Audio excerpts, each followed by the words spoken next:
Mesdames et messieurs, bonjour. Soyez les bienvenus pour cette nouvelle édition de votre journal de 15 heures. Au sommaire de l'actualité. À la une dans l'actualité nationale, le chef de l'État, son Excellence Ismaël Omar Guelleh, s'est rendu sur la sous-préfecture de Damerjoug pour une deuxième étape dans la tournée du président dans la région d'Arta. Et enfin, dans l'actualité internationale, 5 personnes tuées dans le fusillade à Milwaukee.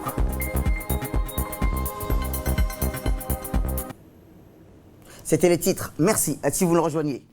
Je vous le dis dans le titre, le chef de l'État, son Excellence Ismaël Omar Guelleh, poursuit sa tournée dans la région d'Arta.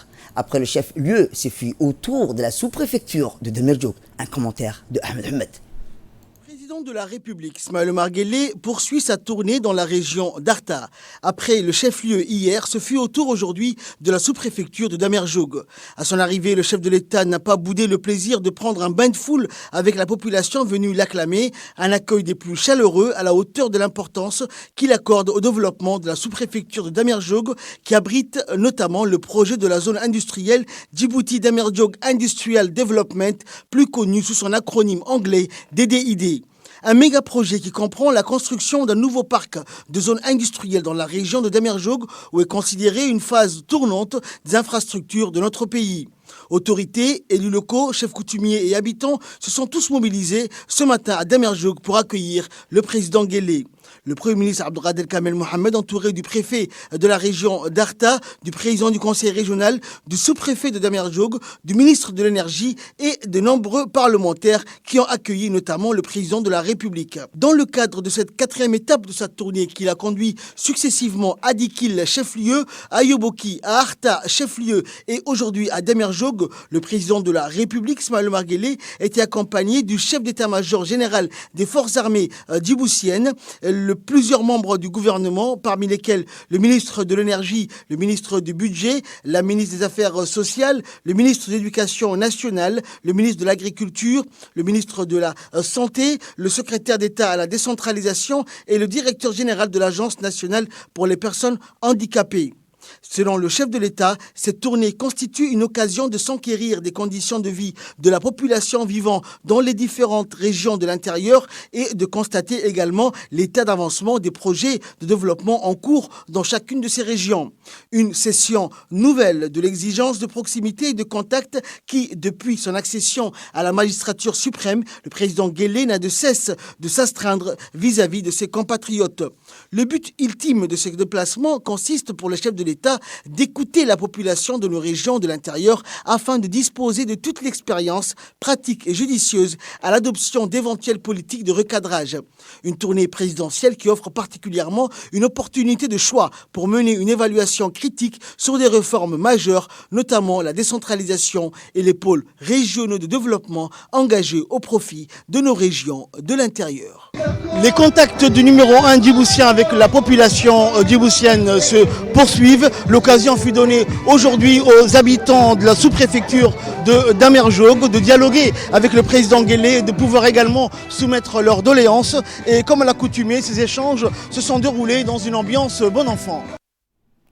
Eh bien, le chef de l'État, son Excellence Ismaël Omar Guelleh, a visité un par un les différents stands présentés dans la cérémonie où les petites et moyennes entreprises de la localité ont pu profiter à présenter les produits. Le président de la République a fait un tour d'horizon. Les productions des coopératives agricoles de la localité, des coopératives de Atar, Damerjoug et Douda ont pu faire une brève présentation au président de la République, les impératifs du milieu et leur structure.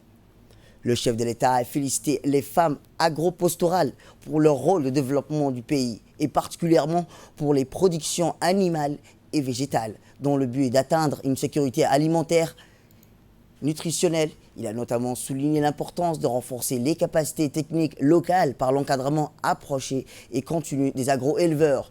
Il a encouragé les femmes de mieux s'imprégner des objectifs des projets de développement agro-pastoral en cours dans le secteur de Damerjoug. Il a également suggéré que les coopératives agricoles de cette région doivent inonder alors le marché de la capitale des produits de pêche de toutes sortes ou agro-pastorales.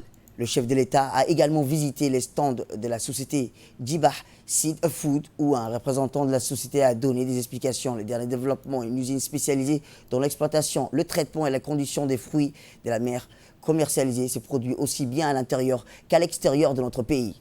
Une centaine de jeunes Djiboutiens, dont certains sont issus de la localité, travaillent actuellement dans cette usine.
Après l'accueil chaleureux de la population de Damirjoog, venue de toute localité sous-préfecture, a souhaité la bienvenue au chef de l'État qui a fêté la dernière étape des tournées de proximité aux concitoyens des régions de l'intérieur prévues pour ce mois de février.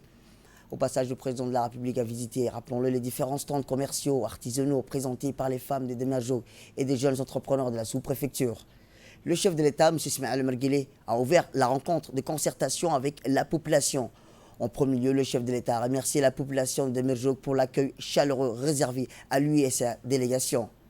Je suis très fier aujourd'hui de venir à Damirjoog pour discuter, échanger avec nos concitoyens afin de voir ensemble les difficultés rencontrées de nos processus de socio-économiques, et c'est pour apporter des solutions pratiques pour améliorer les conditions de vie de nos concitoyens, a mis en exergue le chef de l'État. Il a ajouté que l'objet de sa tournée de proximité, l'objectif est d'échanger et de concerter avec la société civile et d'écouter les doléances pour renforcer l'interaction entre l'administration et les administrés. Un échange sans intermédiaire de toute hiérarchie. Les représentants, les habitants des Damirjoog ont échangé avec le président de la République un débat constructif touchant presque tous les domaines du développement de base, à savoir la culture, l'eau, l'électricité, la pêche, l'entrepreneuriat. L'émancipation des femmes ou l'éducation et formation professionnelle, santé, entre autres. Eh bien, après l'accueil chaleureux par les habitants de la sous-préfecture de Damirjoog, le numéro 1 djiboutien a d'emblée remercié ses compatriotes de Damirjoog pour l'accueil et l'intérêt qu'ils portent à ces rencontres. Il a par la suite rappelé que la région de Damirjoog possède d'énormes atouts et potentialités de développement et que depuis l'indépendance, elle participe pleinement au développement socio-économique du pays. Le président de la République a indiqué que cette rencontre est une séance ouverte où les participants pourront tour à tour s'exprimer, présenter leurs doléances sans contrainte de temps. Le chef de l'État a enfin indiqué que ce sont d'abord les habitants de cette préfecture de la région d'Arta qui pourraient aider au développement de Damirjoog. Waka guuray oo ku soo noqday maantana waan arkayaa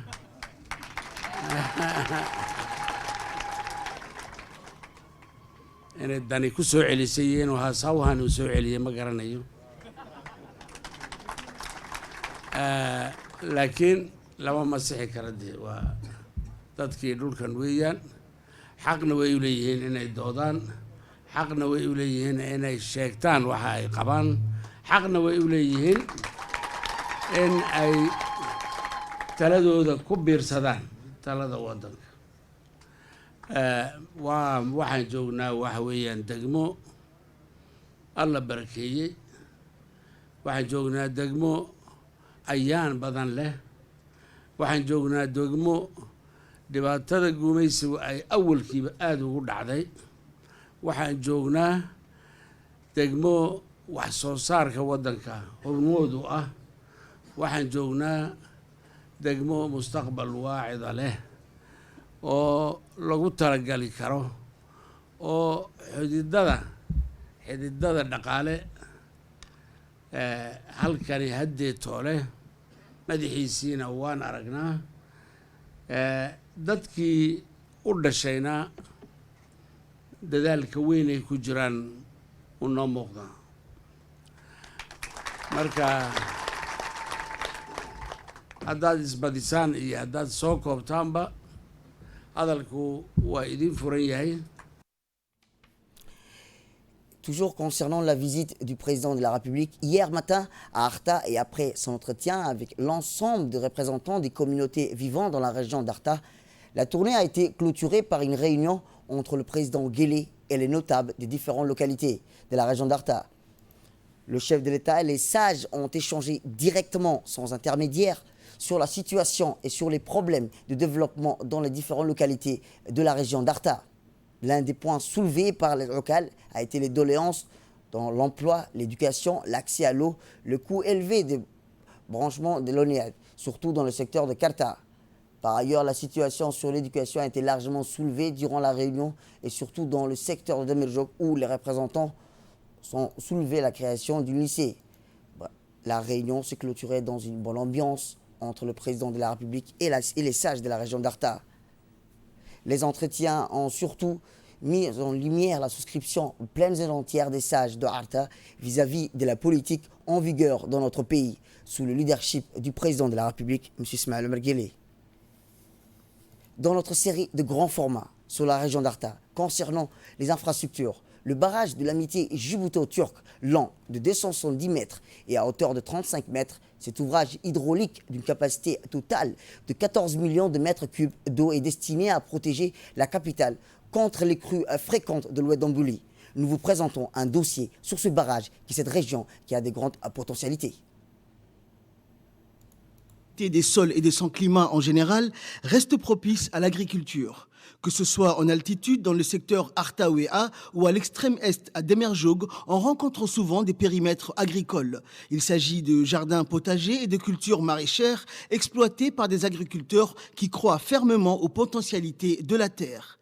La principale difficulté restant la disponibilité de l'eau en quantité suffisante, ces jardins restaient cantonnés à des périmètres restreints et non cultivés dans des grandes dimensions. Mais ce vide vient d'être comblé avec le projet de barrage de l'amitié situé à Lan-Gobalei, non loin de la ville d'Arta. Ce projet, initié par le président de la République, répond à plusieurs objectifs, dont notamment l'atténuation des effets néfastes des inondations sur certaines zones de la capitale, mais aussi pour retenir l'eau des pluies afin de développer l'agropastoralisme. Cet ouvrage hydraulique d'une capacité maximale de 14 millions de mètres cubes d'eau a battu des records lors des dernières inondations avec un pic de 10 millions de mètres cubes d'eau. Il s'agit d'une énorme quantité d'eau disponible jusqu'aujourd'hui où, selon le concept du président, doit servir entre autres au développement de l'agropastoralisme. C'est ainsi que le ministère de l'Agriculture, en partenariat avec le ministère du Budget, a lancé un important projet agricole dénommé hydroponie. Cette méthode moderne agricole qui sera implantée aux abords du barrage favorise plus le travail de l'eau plutôt que du sol. Grâce à cette méthode, les périmètres agricoles ne seront plus affectés par le changement climatique. Plus de production également avec moins de main-d'œuvre et d'énergie. Outre ce projet d'hydroponie, le ministère de l'Agriculture prévoit également la distribution de parcelles de terrain sur les 2 berges du barrage aux investisseurs nationaux ou étrangers ayant les moyens et les capacités de promouvoir des projets agricoles viables. Ce qui, à juste titre, va donner une nouvelle impulsion au travail de la terre et partant de là à la production agricole. Autre actualité nationale dans ce 15 heures, le bureau de la représentation de la FAO à Djibouti en étroite collaboration avec la direction de l'élevage et des services vétérinaires a organisé aujourd'hui à l'hôtel Zakassi un atelier de restitution de l'étude de faisabilité pour la création et le fonctionnement d'un centre d'amélioration génétique CAPRIM en République de Djibouti. Cet atelier de restitution s'inscrit dans le cadre du programme technique de la FAO mis en œuvre par le bureau de représentation de la FAO à Djibouti en étroite collaboration avec le ministère de l'élevage et des ressources halieutiques. Ces projets ont pour priorité stratégique de réduire la pauvreté et de renforcer la résilience des moyens d'existence des communautés face aux menaces des crises.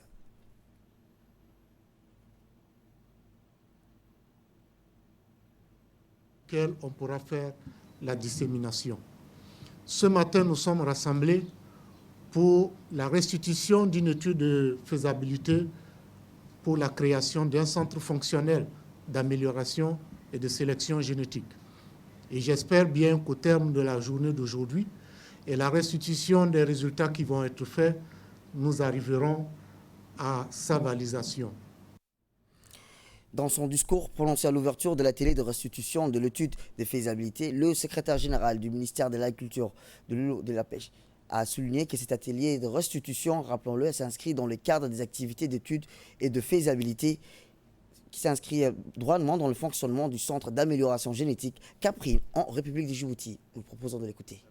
En République de Djibouti, le secteur de l'élevage est en général, et celui des caprins en particulier, offre des potentialités importantes et contribue pour une grande partie dans l'économie nationale, notamment dans les zones rurales, dans la sécurité alimentaire et nutritionnelle et dans la lutte contre la pauvreté.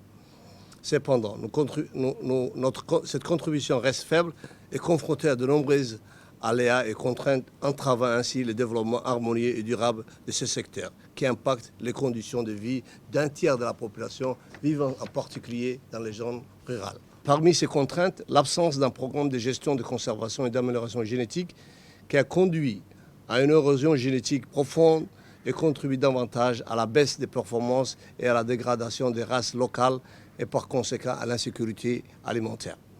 C'est dans cette optique que le ministère de l'Agriculture a initié cette étude avec l'appui technique et financier de la FAO de la mise en place d'un centre professionnel d'amélioration génétique ayant pour recours les nouvelles technologies de production qui sera composé d'une station de sélection, d'amélioration génétique, d'un laboratoire d'insémination artificielle et de biotechnologie, de reproduction et un centre de formation. Les projets devraient remplir sa mission à travers la production et la diffusion des meilleurs géniteurs chez les éleveurs, la production de semences à haute valeur et l'insémination artificielle, ainsi que la formation professionnelle dans les métiers de l'élevage et de l'agriculture. Actualité internationale à présent, je vous ai dans le titre. Les États-Unis, 5 personnes tuées dans une fusillade à Milwaukee. Une fusillade dans l'enceinte d'un café à Milwaukee, dans le nord des États-Unis, a fait 5 morts, ont indiqué les autorités locales. Les médias locaux rapportent que les tueurs étaient un employé tout juste licencié.